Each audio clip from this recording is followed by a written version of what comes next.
Hello friends, welcome to learn services. This is Ram Soni. आज हम discuss करने वाले हैं हमारे एमपीपीएससी 2020 का जो सिलेबस है। इस सिलेबस का यूनिट 5 को हम डिकोड करेंगे और ये यूनिट 5 काफी इंपॉर्टेंट यूनिट है और यहाँ से तकरीबन 10 क्वेश्चन आने की पॉसिबिलिटी है। जैसे कि आप जानते हैं हमारे एमपीपीएससी के सिलेबस में कुल 10 यूनिट है और इस 10 यूनिट में हर एक यूनिट का वेटेज तकरीबन तकरीबन 9 से 10 क्वेश्चन का है। इसलिए इस यूनिट का भी अपना एक अलग वेटेज है। तो आइए इस यूनिट के बारे में बात करते हैं। Today we will talk about fifth unit. इसके पहले देखा जाए तो पिछले 4 यूनिट के बारे में ऑलरेडी हम बात कर चुके हैं। आज का डिस्कशन होगा फिफ्थ यूनिट पे। तो इसमें दिया है राज्य की संवैधानिक व्यवस्था। तो इसमें दो पार्ट दिए हुए हैं। एक तो है राज्य की संवैधानिक व्यवस्था, मतलब राज्य की पॉलिटी की बात की गई है, और दूसरा है राज्य की अर्थव्यवस्था, मतलब राज्य की इकोनॉमी की बात की गई है। जब हम बात करते हैं राज्य की संवैधानिक व्यवस्था, इसमें बेसिकली लिखा हुआ है राज्यपाल। जैसे वहां पे आप पॉलिटी में प्रेसिडेंट पढ़ते हैं, वैसे यहाँ राज्यपाल पढ़ना है। मंत्रिमंडल है। मंत्रिमंडल में हालांकि बहुत कुछ नहीं पढ़ना होता है, लेकिन कुछ कमेटीज होती हैं जिनके बारे में पढ़ना होता है। विधानसभा है। विधानसभा की बात करें तो विधानसभा में जरूर आपको पढ़ना पड़ेगा थोड़ा सा, कौन से बिल किस तरह के बिल लाए जाते हैं। उच्च न्यायालय, तो ये कुल मिला के तो देखा है, तो इन दो पोर्शन में देखा है, दोनों को कह सकते हो कि पांच पांच क्वेश्चन दोनों से आ सकते हैं। ऐसी एक जनरल पॉसिबिलिटी लगाई जा सकती है। इसमें सबसे इंपॉर्टेंट जो क्वेश्चन है वो है पंचायती राज सिस्टम। पंचायती राज सिस्टम थोड़ी अच्छे से पढ़ लीजिएगा। इसमें नगरीय प्रशासन व्यवस्था भी पढ़ लेना है अपने को। इसमें अब क्या पूछा सकता है, पूछा यह सकता है आमतौर पे पंचायती राज सिस्टम में कि जितनी कमेटी हमारी पंचायती राज सिस्टम से जुड़ी हुई है, जैसे बलवंत राय मेहता कमेटी है, या अशोक मेहता कमेटी है, या इसके अलावा एल एम सिंघवी कमेटी है, या ऐसी जो कमेटीज हैं, इनके बारे में आपको पढ़ना है अच्छी तरह से। अच्छी तरह से मतलब अच्छी तरह से पढ़ना चाहिए। और जितनी बाकी कमेटीज हैं, उन कमेटीज को भी आप अच्छे से पढ़ेंगे कि कौन सी कमेटीज में बेसिकली क्या डिसीजन लिया गया था। तो यहाँ पे पंचायती राज सिस्टम का बहुत बड़ा रोल है। पंचायती राज सिस्टम में ये भी पूछा सकता है आप लोगों से कि 73rd अमेंडमेंट एक्ट में कौन कौन से आर्टिकल ऐड किए गए और 74th अमेंडमेंट एक्ट में कितने आर्टिकल ऐड किए गए। ये दोनों चीज आप याद रखें। 73rd की बात करते हैं, ये आपके बेसिकली बात करता है रूरल पंचायत के लिए, ग्रामीण पंचायत के लिए। 74th की बात करें, ये आपके शहरी पंचायत की बात करता है। तो दोनों ही क्वेश्चन काफी इंपॉर्टेंट है। पिछले कई सालों से जो क्वेश्चन पूछे जाने का पैटर्न है वो आमतौर पे पूछ लिया जाता है कि स्टेट फाइनेंस कमीशन, जो आप लोग जानते हैं राज्य वित्त आयोग का जो गठन है, वो राज्य वित्त आयोग गठन जो है पंचायती राज सिस्टम के अंतर्गत किया गया है। क्योंकि ये राज्य के वित्त के बारे में बात करता है, बेसिकली पंचायती राज सिस्टम को कितना अलॉट किया जाना चाहिए उसके बारे में बात करता है।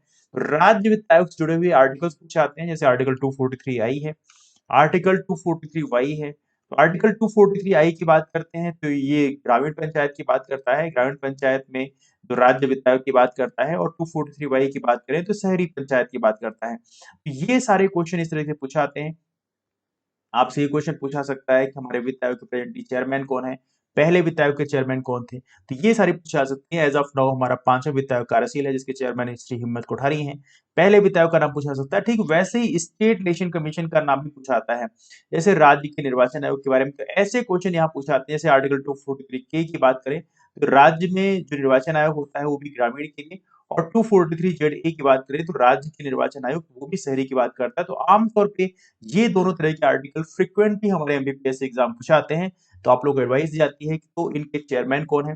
जैसे राज्य निर्वाचन आयोग की बात करें, श्री बसंत प्रताप सिंह हैं जो कि छठे हैं इस समय, और वित्त आयोग की बात करें पांचवें हैं श्री हिम्मत कोठारी। तो इनका नाम आपको याद रखना है, और पहले कौन थे तो उनका नाम याद रखना है। तो आपको फोकस करना है पंचायती राज सिस्टम में। बेसिकली हमें ये सारी चीजें आर्टिकल के साथ में ये जो रिलेवेंट पॉइंट्स हैं उनको याद रखना है, कहाँ पर कितने आइटम है। यदि आप ग्रामीण पंचायत की बात करें तो वहां पर 29 आइटम रहे हैं, और यदि आप शहरी पंचायत की बात करें तो वहां पे 18 आइटम है। कौन सा अमेंडमेंट, कौन सा पार्ट, कौन सा शेड्यूल कैसे ऐड किया गया है, ये सारी चीजें आपको पता होना चाहिए। तो पंचायती राज सिस्टम थोड़ी अच्छे से पढ़ना है, क्योंकि यहाँ से आमतौर पे मुझे ऐसा लगता है कि यहाँ से 2 से 3 क्वेश्चन पूछा सकते हैं। हो सकता है आपसे 3 क्वेश्चन भी पंचायती राज सिस्टम से पूछा सकते हैं, बिकॉज इसका वेटेज बढ़ा दिया गया है। दूसरा, राज्यपाल में यहाँ पर पूछा सकता है आप लोगों से, राज्यपाल के पास कौन कौन शक्तियां होती हैं। इन जनरल कुछ यदि जनरल की बात करें, जैसे राज्यपाल जब ये इनका ऑर्डिनेंस आता है तो ऑर्डिनेंस कौन से आर्टिकल के अंतर्गत आता है, 213 के अंतर्गत आता है। जैसे राष्ट्रपति की बात करें तो वहां पर 123 के अंतर्गत आता है। वैसे ही मंत्रिमंडल की बात करें, मंत्रिमंडल में कुछ लिमिट डली हुई है। मैक्सिमम जितने भी जो लोअर हाउस है हमारा निम्न सदन है, उसके 15% मेंबर ही मंत्री मंत्री परिषद के सदस्य बन सकते हैं। तो ये चीजें पूछी जा सकती है आप लोगों से, कौन से अमेंडमेंट से लाया गया, तो वो 91st अमेंडमेंट एक्ट से लाया गया। तो ऐसी चीजें आमतौर पर एग्जाम पूछा सकते हैं। विधानसभा विधान परिषद के बारे में पूछा सकता है कि विधान परिषद कहाँ कहाँ कौन कौन से राज्यों में है। विधानसभा की बात करें तो यहाँ विधानसभा में कौन कौन से प्रोविजंस हैं, प्रोटेम स्पीकर कौन होते हैं, क्या होते हैं, तो ये चीजें आपको पढ़नी है।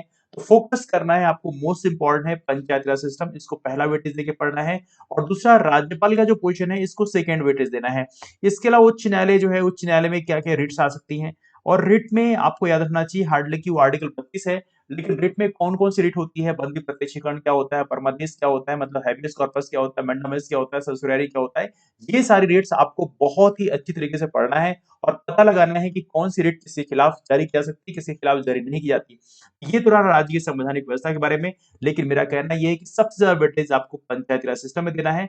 उसके बाद सेकेंड वेटेज में आपको चलना है राज्यपाल पढ़ना है, और उसके बाद आपको बेसिकली उच्च न्यायालय पढ़ लेना है। तो यहाँ से क्वेश्चन आपसे बन जाएंगे। आमतौर पे जो सैलरी है इनकी, वो भी सैलरी पूछ जाती है, तो सैलरी वगैरह आप देख लीजिएगा, इनका रिमूवल कैसे होता है, कैसे अपॉइंटमेंट किया आता है। ऑलराइट, ये रहा हमारा राज्य की संवैधानिक व्यवस्था के बारे में। इसका दूसरा पार्ट है राज्य की अर्थव्यवस्था के बारे में। वेल, राज्य की अर्थव्यवस्था में सबसे बढ़िया पॉइंट है जनांकीय जनगणना। वेल, सेंसस की बात करें तो आमतौर पे हर एक सेंसस से, हर साल सेंसस से एक या दो क्वेश्चन आते हैं। इस बार भी ऐसी होने की संभावना है। तो सेंसस आपको 2011 वाले जो आंकड़े हैं, इसमें सारे डेटा दिए हुए हैं। सक्सेस रेशियो कितना है मध्य प्रदेश का, मध्य प्रदेश में लिटरेसी रेट कितना है, मध्य प्रदेश साक्षरता होती क्या है, साक्षरता की बात करें तो आपको पता होना चाहिए 7 वर्ष से अधिक उम्र के जो लोग होते हैं उनको साक्षरता दर में काउंट किया जाता है। तो ये ऐसे क्वेश्चन आपसे एग्जाम में पूछा सकते हैं। यहाँ पूछा जा सकता है मध्य देश का जनसंख्या घनत्व कितना है, जैसे कि आप लोग जानते हैं 236 है।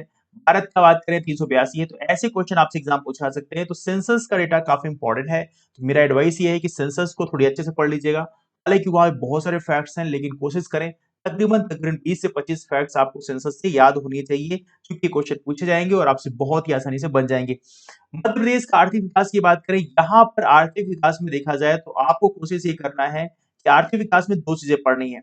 वैसे तो आपने पढ़ी होगी स्कीम्स वगैरह तो पढ़नी है।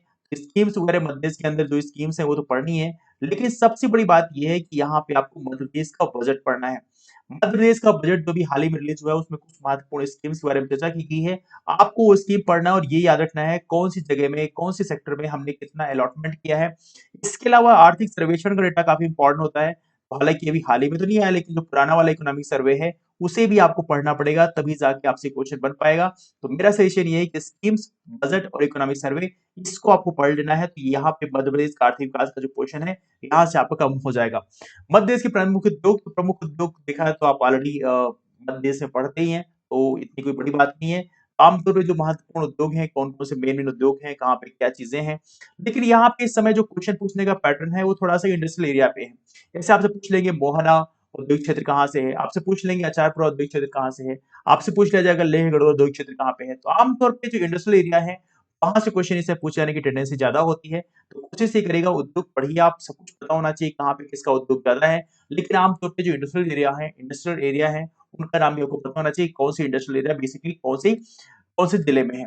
इसके अलावा मध्य प्रदेश की जातियां, उप अनुसूचित जातियां, जनजातियां, राज्य की प्रमुख कल्याणकारी योजना, तो योजनाएं तो आप पढ़ेंगे स्कीम्स, लेकिन यहाँ पे मैं फिर बोल रहा हूँ शेड्यूल ट्राइब और शेड्यूल कास्ट जुड़े हुए जो आंकड़े हैं वो पता होना चाहिए। और सबसे बड़ी बात ये है उनके लिए जो स्कीम चलाई गई है उनके बारे में पता होना चाहिए, और उनके डेटा जो है वो भी पता होना चाहिए आप लोगों को। This is one of the most important portion. ये तो आप मध्य प्रदेश की बुक से पढ़ते ही हो, जनजातियां और जातियों के पोर्शन को, शेड्यूल कास्ट शेड्यूल ट्राइब का पोर्शन आप वहां से पढ़ लोगे। लेकिन बाकी पोर्शन की बात करें तो आपको प्रायोरिटी कुछ डिसाइड करनी है। सेंसस को आपको अच्छे से पढ़ना है, यहाँ से एक या दो क्वेश्चन हर साल आते हैं। आर्थिक विकास में आपको आमतौर पे आपको बजट, इकोनॉमिक सर्वे को फोकस करना है, वो भी मध्य प्रदेश का।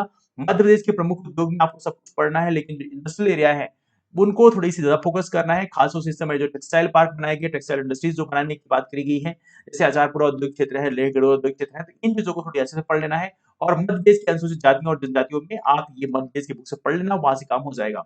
तो ये रहा हमारा यूनिट 5 के बारे में। जो भी आपके क्वेश्चन हैं, आपकी क्वेरीज हैं, आप जरूर कमेंट करें। इसके अलावा यदि आप हमारे टेलीग्राम ग्रुप से हमसे जुड़ना चाहते हैं तो आप सर्च करें राम सोनी एमपीपीएससी, तो आपको मैं वहां पे मिल जाऊंगा। तो हमारे टेलीग्राम ग्रुप को फॉलो कर सकते हैं।